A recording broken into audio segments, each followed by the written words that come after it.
हनुमान जी को श्राप किसने और क्यों दिया? हनुमान जी के धर्म पिता वायु थे, इसी कारण उन्हें पवन पुत्र के नाम से भी जाना जाता है। बचपन से ही दिव्य होने के साथ साथ उनके अंदर असीमित शक्तियों का भंडार था।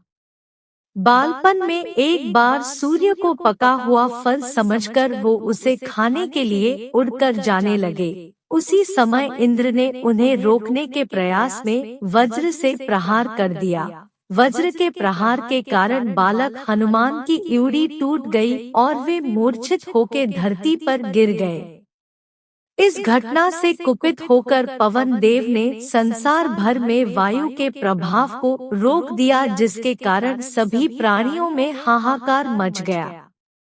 वायु देव को शांत करने के लिए अंततः इंद्र ने अपने द्वारा किए गए वज्र के प्रभाव को वापस ले लिया। साथ ही साथ अन्य देवताओं ने बालक हनुमान को कई वरदान भी दिए। यद्यपि वज्र के प्रभाव ने हनुमान की ठुड्डी पे कभी ना मिटने वाला चिन्ह छोड़ दिया।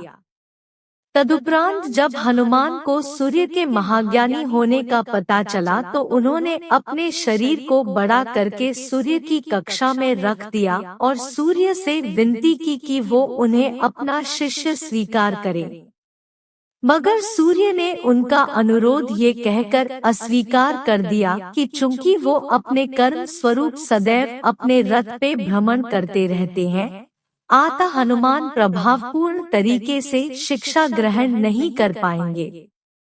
सूर्य देव की बातों से विचलित हुए बिना हनुमान ने अपने शरीर को और बड़ा करके अपने एक पैर को पूर्वी छोर पे और दूसरे पैर को पश्चिमी छोर पे रखकर पुनः सूर्य देव से विनती की और अंततः हनुमान के सत्य दृढ़ता से प्रसन्न होकर सूर्य ने उन्हें अपना शिष्य स्वीकार कर लिया। तदोपरांत हनुमान ने सूर्य देव के साथ निरंतर भ्रमण करके अपनी शिक्षा ग्रहण की।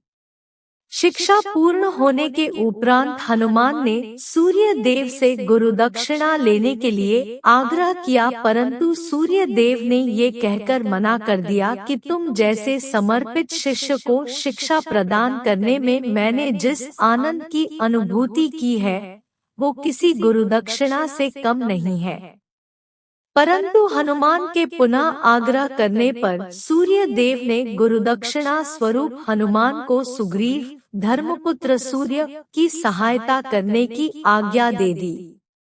हनुमान के इच्छानुसार सूर्य देव का हनुमान को शिक्षा देना सूर्य देव के अनंत अनादि नित्य अविनाशी और कर्मसाक्षी होने का वर्णन करता है। हनुमान जी बालपन में बहुत नटखट थे। वो अपने इस स्वभाव से साधु संतों को सता देते थे। बहुधा वो उनकी पूजा सामग्री और आदि कई वस्तुओं को छीन-झपट लेते थे। उनके इस नटखट स्वभाव से रुष्ट होकर साधुओं ने उन्हें अपनी शक्तियों को भूल जाने का एक लघु शाप दे दिया। इस शाप के प्रभाव से हनुमान अपनी सब शक्तियों को अस्थायी रूप से भूल जाते थे और पुनः किसी अन्य के स्मरण कराने पर ही उन्हें अपनी असीमित शक्तियों का स्मरण होता था। ऐसा माना जाता है कि अगर हनुमान शाप रहित होते तो रामायण में राम रावण युद्ध का स्वरूप पृथक ही होता। कदाचित वो स्वयं ही रावण सहित संपूर्ण लंका को समाप्त कर देते। मित्रों, कहानी अच्छी लगी हो तो लाइक शेयर सब्सक्राइब अवश्य करें। धन्यवाद।